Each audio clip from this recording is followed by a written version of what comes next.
Xavier Negaras, vous êtes un habitué des dossiers de terrorisme et à ce titre, vous avez été amené à plaider aux côtés de la défense dans le procès des attentats du Bataclan.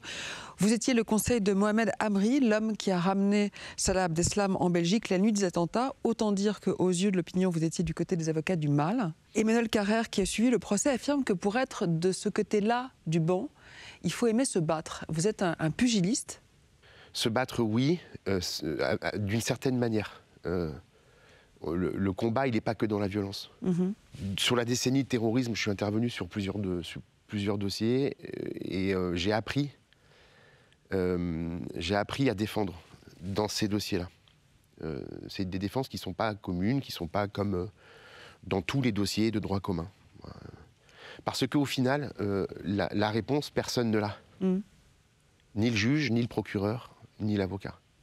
Quand on touche aux intérêts fondamentaux de la nation, on ne peut pas se positionner de la même manière. On doit y aller avec beaucoup de distance, beaucoup de mesures, beaucoup d'humilité, je pense. Et donc moi, j'ai fait le choix, en montant sur ce procès-là, de ne pas y aller avec la même violence que dans d'autres dossiers. Par stratégie aussi pour celui que je défendais, mais aussi par respect pour ceux qui étaient assis dans cette salle. On voit ces planches qui ont été publiées dans les hors-séries de Charlie Hebdo. Être avocat dans ce genre d'affaires, déclariez-vous, comprend une dimension à la fois idéologique et intellectuelle particulière. Laquelle? Intellectuelle, parce que c'est une infraction particulière, l'association de malfaiteurs. Dans le box, vous voyez, il y a plein de gens, un spectre très différent. Selon qu'on se situe du côté droit, du côté de Salah Abdeslam, ces personnes étaient renvoyées pour des assassinats en lien avec une entreprise terroriste.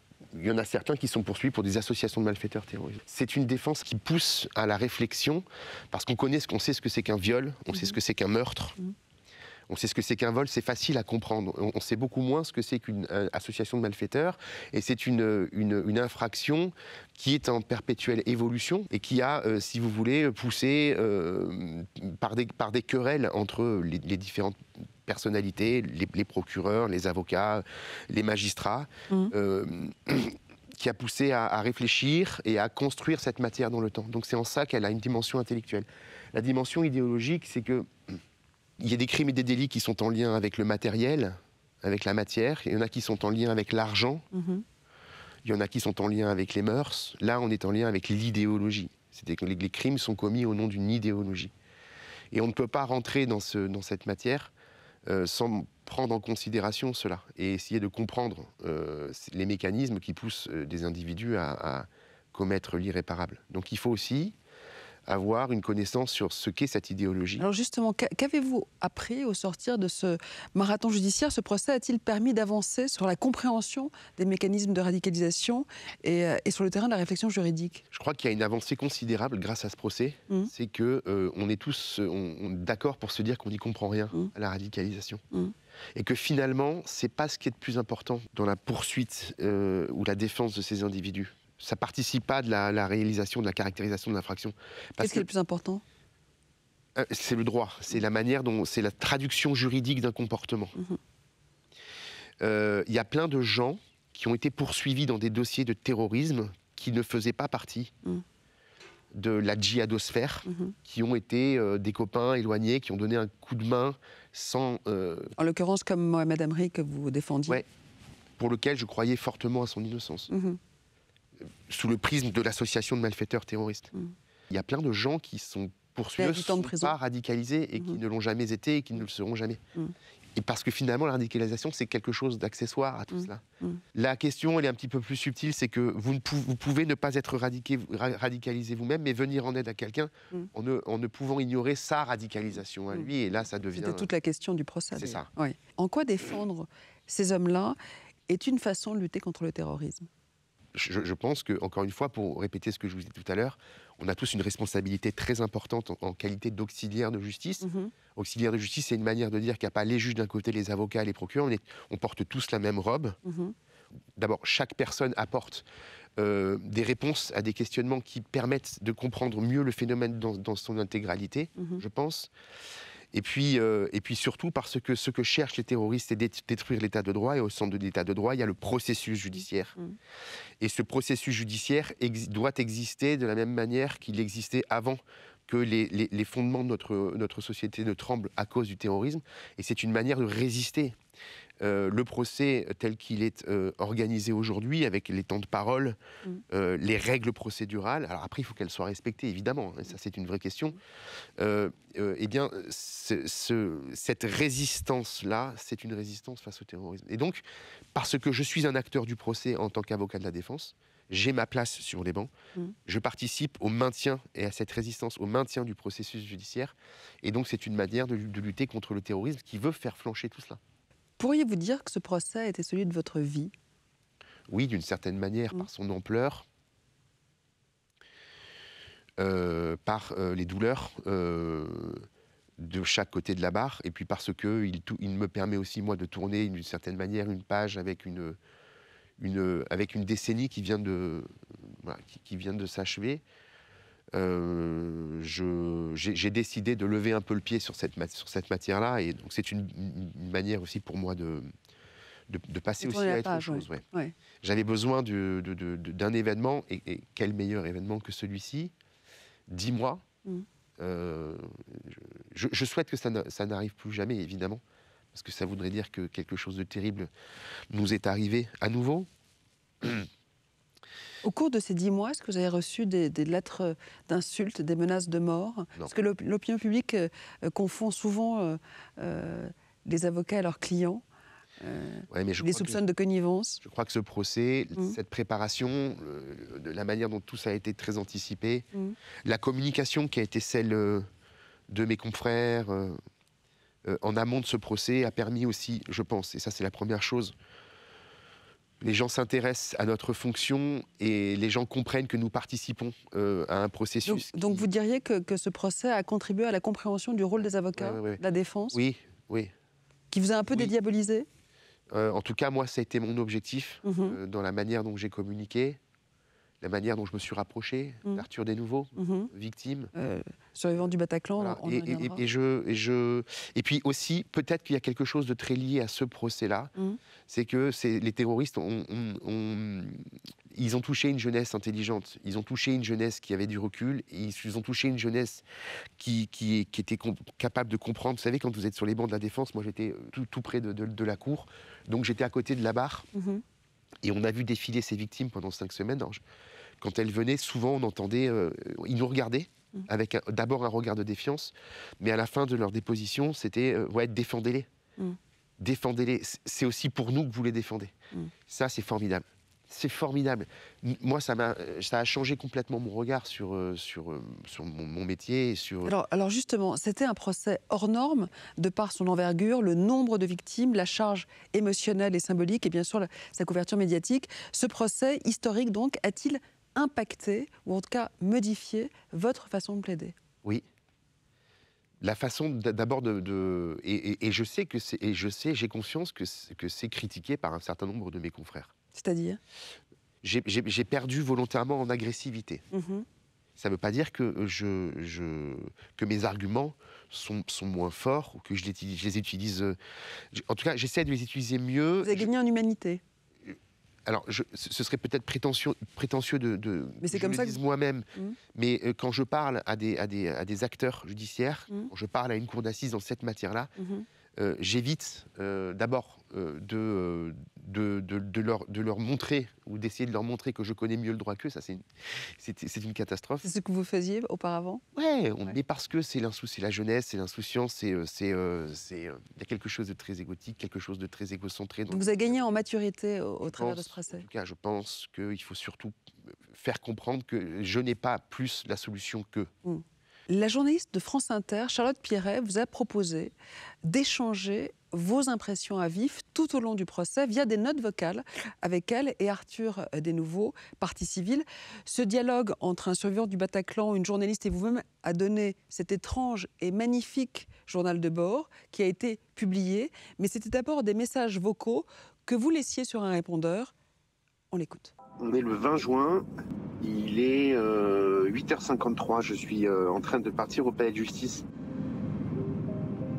J'avais envie de vous dire que j'en pouvais plus vraiment de cette audience et que je commençais à avoir une forme de rejet d'overdose. Ouais, d'overdose. C'est très bizarre comme sentiment. Sentiment comme si tu bouffais trop de compote. Tu vois? Bah forcément, à un moment donné, ça devient écœurant, quoi. Même si j'adore la compote. Je vous embrasse. Le 20 juin, vous disiez même ressentir du dégoût. Ouais. C'est fort, les dégoûts. Non, ça a été très, très, très compliqué. C'est tellement long. Enfin, je veux dire, on n'est pas préparé à ça. Un procès, c'est aller 2-3 semaines aux assises. Parfois, même moins. Mais dis-moi, on n'est pas préparé à ça. Et puis, voir les mêmes personnes, ouais. Toujours Voir la les mêmes planche, personnes, voir les mêmes angoisses, les mêmes déceptions. Parce qu'on s'est battu. J'ai un profond respect pour chacune des personnes qui ont composé ce procès, mais on s'est ressenti blessé dans la défense. On s'est senti lésé parfois, on s'est senti déséquilibré. Vous estimez aujourd'hui que ce procès n'a pas été conforme au droit? Si, avec le recul, je comprends qu'il y ait eu des moments de déséquilibre, mais je n'irai pas, moi, jusqu'à dire que c'est un scandale. C'est une question très complexe parce que ça nous met aussi en porte-à-faux et en opposition avec nos confrères. On était une trentaine d'avocats de la défense. C'est pareil, c'est assez inédit. Si vous voulez. On n'est pas tous d'accord sur la manière dont se font les choses. Il y a un moment où on a tous été d'accord et sans se concerter les uns les autres, on s'est tous levés d'un coup et on est parti. Après, les gens, les avocats le vivent avec leur expérience, leur souffrance, leur douleur, leur mécontentement, leur positionnement politique. Peut-être avec du recul que je suis moins combatif dans cette matière parce que ça fait 10 ans et que c'est un peu la culture de l'échec, le terreau. On perd. Et les gens doivent être contents de cela. On perd. Généralement, on perd en terreau. C'est rare, il n'y a pas d'acquittement, il y a peu d'acquittement. Donc on perd. Et peut-être que c'est aussi un essoufflement de ma part. Mais en tout cas, il vous est arrivé de flancher. Est-ce que, comme la journaliste de France Inter, il vous est arrivé d'activer la cellule psy mise en place pendant le procès, où vous n'y avez pas eu recours? Non, moi, ma cellule psy, c'était une bouteille de whisky à la maison. Ouais. J'ai pas de difficulté à le dire. Ah ouais. C'est aussi en ça que ça ronge, hein, ce métier. Il faut être costaud pour encaisser toutes ces souffrances et puis rester le même le lendemain. Donc, quand on rentre le soir, si on n'est pas fort, qu'on n'a pas quelqu'un qui nous attend à la maison, on va ouvrir la cellule psy avec une bouteille d'alcool. Je ne sais pas si vous vous rendez... Enfin, on peut se rendre compte de l'horreur absolue. C'est-à-dire que, encore, contrairement à d'autres procès, ils ont été light sur la diffusion de certaines choses. Mais enfin, vous êtes le parent de quelqu'un qui est mort au Bataclan et qu'on vous montre la scène de crime.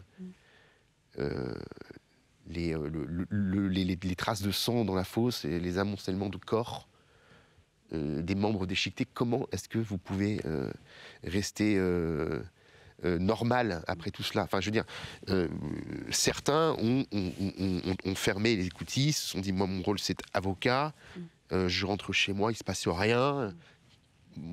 Moi, même après 10 ans d'expérience dans cette matière, je n'en suis pas sorti indemne.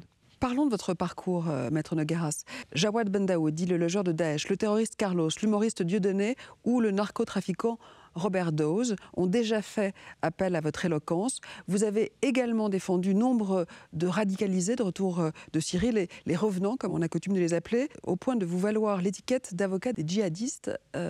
C'est une appellation non contrôlée. Ouais. C'est lourd à porter. Surtout que c'est arrivé très tôt, ça. Je défendais, on va dire, une vingtaine de revenants de Syrie dans les années 2014-2015. Et j'ai eu le malheur de passer sur un plateau de télévision d'information en continu. Et ils ont fait passer... Sur BFM TV, en l'occurrence. Ils ont passé un bandeau avec marqué l'avocat des djihadistes. Bon, ça m'a étiqueté. Je ne vais pas non plus cracher dans la soupe. C'est ce qui aussi, d'une certaine manière, m'a permis de me spécialiser un petit peu, alors non pas dans le djihadisme, mais dans l'association de malfaiteurs. Alors justement, qu'est-ce qui pousse un secrétaire de la conférence, autrement dit la crème de la crème du barreau, à se spécialiser dans le terreau, pour reprendre une de vos expressions? C'est une ligne de crête pour le moins périlleuse. Moi, je viens de Grasse, j'arrive à Paris, je connais personne, je connais pas les noms des avocats, des grands avocats, donc je suis pas pris dans les cabinets en stagiaire. Et je comprends que le milieu du pénal est un milieu qui est extrêmement fermé. Et quand je deviens secrétaire de la conférence... Alors pour rappeler, la conférence du stage est une joute oratoire qui sacre chaque année les meilleurs rhéteurs du barreau parisien. 500 candidats, 12 élus, 3 tours, 3 discours. Comme dans la Nouvelle Star, les candidats doivent embarquer le jury. Et comme dans la Nouvelle Star, des inconnus se transforment en rockstar pendant 1 an. C'est cette rampe de lancement qui vous a mis sur orbite. Oui, parce que je deviens secrétaire de la conférence en 2013. Et 2013, c'est le moment où tout explose. Où les gens commencent à partir en Syrie. Donc, et puis les copains d'à côté ne voulaient pas forcément y aller, c'était une matière très compliquée, on regardait ça un peu. On n'est pas la première génération de terrorisme, mais on ne la connaît pas, nous, la génération ancienne. Celle de Khaled Kalkal, celle des attentats de 95, celle du métro Saint-Michel, ou même toute la génération 2010. On regarde ça d'un peu loin, et puis moi je me dis que les places sont chères au pénal, le stup c'est fermé, pour faire des cols blancs il faut s'appeler Hervé Témy, mais avoir déjà une certaine expérience. Je suis jeune avocat, j'ai 2 ans ou 3 ans de bar, la porte s'ouvre. Qui n'y va pas? Ça c'est la première chose. Et puis mes copains m'ont laissé un peu la porte ouverte, ils ne voulaient pas forcément y aller. Et puis je trouve un intérêt, une satisfaction très rapidement, parce que je rentre dans le monde de l'idéologie et ça fait écho à mon histoire familiale. Alors justement, est-ce qu'il faut chercher dans votre histoire familiale cabossée les racines de votre engagement? Oui, je pense que c'est la fusion entre un père et une mère. Un père qui portait la robe, donc c'est vers le droit que je me suis orienté. Et une mère qui a eu une conversion très très puissante et très forte après la mort de mon père. Donc une conversion religieuse, donc une conversion idéologique. Les deux font que je suis devenu, et pas par hasard, je pense, avocat dans la matière idéologique. Il y a véritablement un sens. Parce que, vous savez, la conversion de quelqu'un qui vous est proche, c'est quelque chose de puissant pour elle, c'est quelque chose que vous portez aussi, qui n'est pas simple. Pour l'entourage? Oui, pour soi-même aussi, puisque c'est omniprésent dans votre cellule familiale. Et donc, Dieu, si vous voulez, est très présent, a été très présent dès l'âge de 10 ans. Votre père était juge d'instruction à Grasse. Il paraît qu'il arrivait à votre père de mener ses interrogatoires avec une grenade à la main. C'est une légende ou c'était vraiment un trompe-la-mort? C'est pas une légende, puisque c'est son ami qui a été un moment mon mentor aussi, Jean-Pierre Murciano, très grand juge d'instruction, qui a passé toute sa carrière juge d'instruction à Grasse, qui a été l'ami de mon père, ils exerçaient ensemble et qui m'a d'une certaine manière montré et appris ce métier-là, qui m'a raconté des anecdotes de mon père, parce que c'est très important quand vous êtes enfant, que vous avez perdu votre père très tôt, on vous raconte des choses pour pouvoir... pas les fantasmer, mais les imaginer, les matérialiser. Effectivement, il avait ramené de l'armée une grenade et en fait, il s'en servait juste pour impressionner quand il interrogeait. Et un jour, il fait descendre son ami Jean-Pierre Murciano de l'étage du dessus. Il dit, regarde, il a des goupilles. Et en fait, elle se met à tourner. Ils se sont barrés du bureau et tout a explosé. Dossier à Grasse. L'ancien tribunal de grande instance de Grasse. Alors, ce papa punk, il disparaît alors qu'il n'a pas 40 ans, sans que vous sachiez à l'époque, ni très bien comment, ni pourquoi. On évoque une embolie pulmonaire, un suicide aussi. Vous découvrirez le fin mot de l'histoire, bien plus tard, totalement par hasard. Oui, j'avais 9 ans quand mon père est mort, quand notre père est mort. Et on nous a jamais, on a essayé de nous préserver d'une mort qu'assez peu de gens ont compris finalement, parce qu'il avait ses secrets, il avait ses zones d'ombre. On savait qu'il y avait de la drogue, qu'il en consommait, mais sans qu'on ne veuille véritablement le voir. Et j'ai cherché, moi, pendant toute mon adolescence, à essayer de comprendre pourquoi et comment. Et c'est par hasard que je devais faire une visite médicale pour un job d'été. Et je tombe sur le médecin légiste qui, par une faute professionnelle que je pense qu'il ne se pardonne toujours pas aujourd'hui, me dit qu'il a autopsié le corps d'un juge des années plus tôt. Alors, le corps d'un juge mort à Grasse, il n'y en a pas 2, il n'y en avait qu'1. Et donc, j'ai exigé de connaître les raisons de la mort de mon père. Ouais. Et, on a compris que c'était en lien, effectivement, avec de la prise de drogue, peut-être aussi avec une fatigue psychique et psychologique qui ont affaibli son organisme au fur et à mesure. Il n'y a pas de cause évidente aujourd'hui, toujours pas. Ce qu'on retient, c'était un homme formidable qui était très aimant, qui aimait énormément ses enfants, qui est parti trop tôt, et ça on lui en veut évidemment, parce que c'est compliqué quand quelqu'un part, et que vous êtes aussi jeune, vous vous retrouvez avec une maman qui doit tout gérer toute seule. Et, y compris des violences sexuelles de la part d'un proche, qui se soldera par une condamnation à 18 ans de réclusion criminelle. Votre sœur, dans cette histoire familiale, est devenue commandant de police, vous, avocat, et votre frère, réalisateur. Ce que l'on pourrait résumer par cette trinité, l'ordre, la justice et la transcendance. Ça me plaît beaucoup, cette trilogie-là. Et est-ce que finalement, ça n'est pas totalement à l'image du couple qui était celui de mon père et de ma mère. On a eu une succession effectivement de drames dans notre famille. Et justement, la résilience est un mot important qui caractérise l'évolution de ces 3 enfants-là, parce qu'on n'a jamais voulu se laisser faire. Et la réussite de mon frère, je la trouve admirable. Je suis très en admiration. Ma sœur est une personne incroyable qui, effectivement, aujourd'hui se bat pour des principes qui sont les siens et qui sont des principes aussi admirables. La leçon qu'il faut en tirer, c'est que malgré les drames qui jonchent le parcours de vos vies, il faut continuer à croire en vos idées et se battre pour arriver à des objectifs. Et je trouve que tous les 3, nous y sommes arrivés. Comme Hervé Temim ou Éric Dupond-Moretti, vous pensez qu'il faut avoir de grosses failles narcissiques pour être pénaliste ? Je pense qu'être pénaliste, effectivement, il faut avoir des failles. Enfin, en tout cas, j'estime, moi, avoir eu toutes les failles narcissiques. Parce que, effectivement, quand vous perdez quelqu'un jeune, vous avez un besoin de reconnaissance. Ça, c'est quelque chose il y a une sorte d'incompréhension qui va se traduire en un besoin de reconnaissance absolu. Et vous le trouvez souvent dans des activités théâtrales, par exemple. Vous vous mettez en avant, il faut qu'on me regarde, il faut que la lumière soit sur moi. Et quel meilleur métier que le métier d'avocat pour pouvoir soigner ces failles-là, puisque vous parlez, on se tait. Ce besoin de reconnaissance absolue qui est nécessairement lié à la perte de mon père, je réussis à les soigner dans mon activité professionnelle. J'aimerais revenir encore sur le procès des attentats du Bataclan. Ce n'est jamais facile de juger un verdict. Que dire de la perpétuité incompressible, la sanction la plus lourde prévue par le droit français? L'ancien garde des Sceaux, Robert Badinter, était opposé à une peine qui équivaut à une mort lente. Et vous? Je suis d'accord. Je trouve cette décision extrêmement violente. Quel que soit le crime commis, la détention, c'est 22 heures sur 24 dans une cellule de 9 mètres carrés, 22 heures sur 24, dans des conditions que l'on sait particulièrement indignes en France. C'est pas moi qui le dis, c'est dit par des confrères qui sont des confrères spécialisés. C'est reconnu, on est condamné par la Cour européenne des droits de l'homme. 22 heures sur 24, 2 heures sur 24, quand vous êtes à l'isolement, ce qui est le cas pour la plupart d'entre eux, dans une petite cour avec un grillage. Et cela toute votre vie.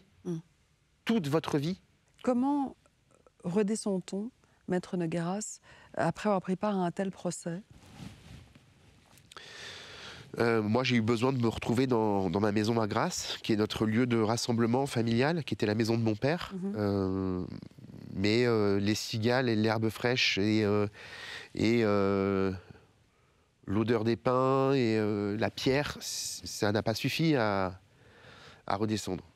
Il y a eu des animosités, il y a eu des querelles, il y a eu des conflits, il y a eu des déceptions avec ce procès, il y a eu plein de choses qui se sont mélangées. C'est le burn-out. C'est le burn-out.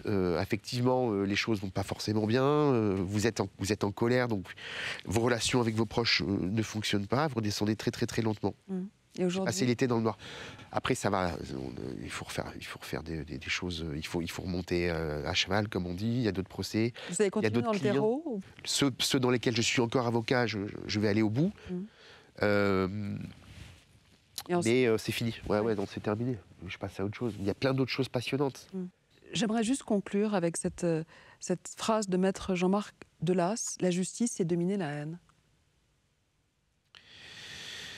Alors, elle a plein de sens, cette phrase. La justice, c'est dominer la haine. C'est ce que je vous disais tout à l'heure, c'est déjà, pour le juge, juger non pas avec son ventre, mais avec sa tête, parce que juger avec son ventre, ça donne des décisions bancales, des décisions déséquilibrées. Et au final, c'est des décisions qui ne satisfont ni la défense, ni les parties civiles. La justice, c'est peut-être aussi pour les parties civiles, c'est savoir pardonner. Enfin, en tout cas, remettre ce qu'on a en soi entre les mains d'une tierce personne qui donnera justice. La justice, c'est dominer la haine quand on est avocat, c'est dominer la colère qu'on peut avoir de la contradiction, du contradicteur, qui ne nous comprend pas et estimer que c'est nous qui avons raison. La justice, elle est faite tous ensemble. On est là pour protester quand ça ne va pas, mais ce n'est pas systématiquement nous qui avons raison et eux qui ont tort. Donc vous voyez, elle est multiface, cette phrase, mais elle est très intelligente. J'aime beaucoup d'ailleurs. Merci Xavier Nogard. Merci à vous. Merci.